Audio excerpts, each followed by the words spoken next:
The night the sky folded was the night humanity's illusion of ownership ended. There were no warnings, no blaring sirens, no alien armadas streaking through the clouds. Just silence, followed by an absence we didn't have words for. The stars didn't disappear, they simply rearranged. One by one, constellations warped like watercolors left out in the rain, and in their place, something emerged. Not a ship, not a satellite, but a living construct, suspended in orbit, breathing in wavelengths. Not built, not engineered. Grown. Ethan felt it before he saw it. A subtle pressure in the bones, a resonance behind the teeth, like the entire planet had shifted key. Leah called it the threshold. And now it had arrived. Within hours, the world changed. Power grids collapsed, not all at once, but sequentially, as if something were tracing the arteries of civilization and pinching them shut. Cities didn't explode. They dimmed. Air traffic fell from the sky, not in flames, but in eerie silence.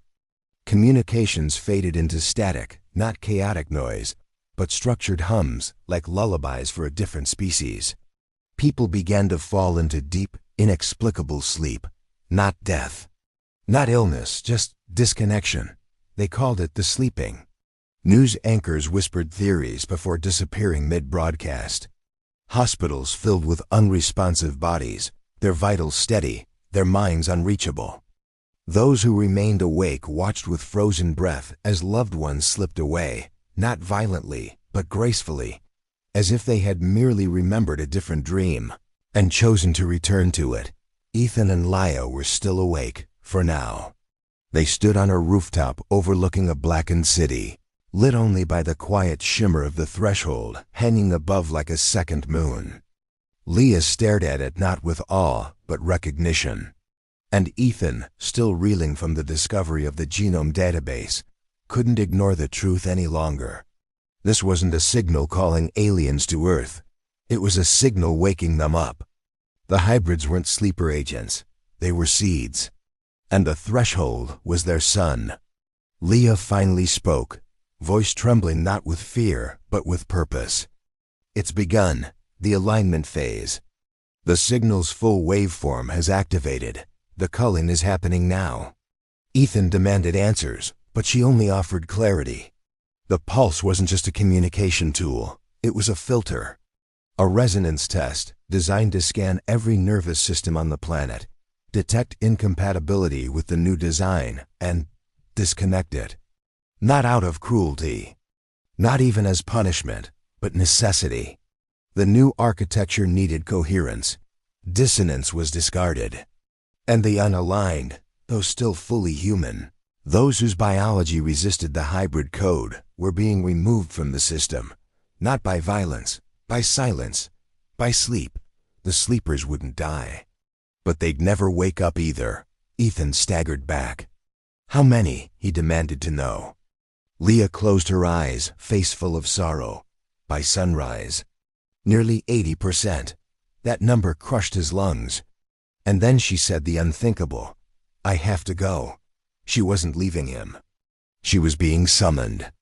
Her pulse was synchronizing, her cells aligning. She had always known this moment would come. Her purpose was not survival. It was completion. I'm a bridge, Ethan. That's what I was made for. He tried to hold her hand. For a moment, he could feel her warmth, her skin, everything that made her seem real, human, alive. And then, it was like holding static. She stepped back, and for the first time since they met, her eyes reflected no light, only depth. As if he were staring into something vaster than sky. You can still choose, she said.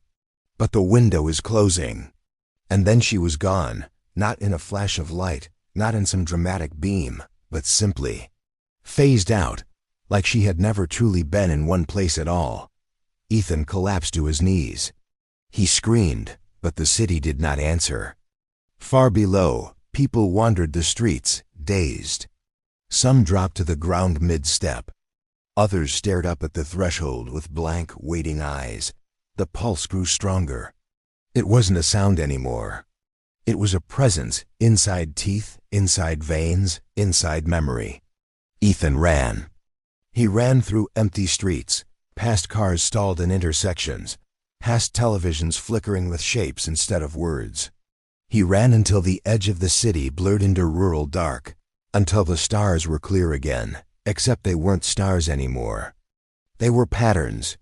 He reached a field, one he knew from childhood, where he had once stared at the night sky and wondered if anyone was out there. Now he knew. They were never out there. They had always been here. A device lay waiting, not buried, not hidden, placed. It pulsed faintly. A handheld crystal node, glowing with the same hue as Laya's eyes. It hummed when he approached, not aggressively, almost welcoming. A message appeared, projected in the air, elegant and wordless, but he understood it. You are a fracture. You may integrate or isolate. He hesitated. What did isolation mean? Survival? Resistance?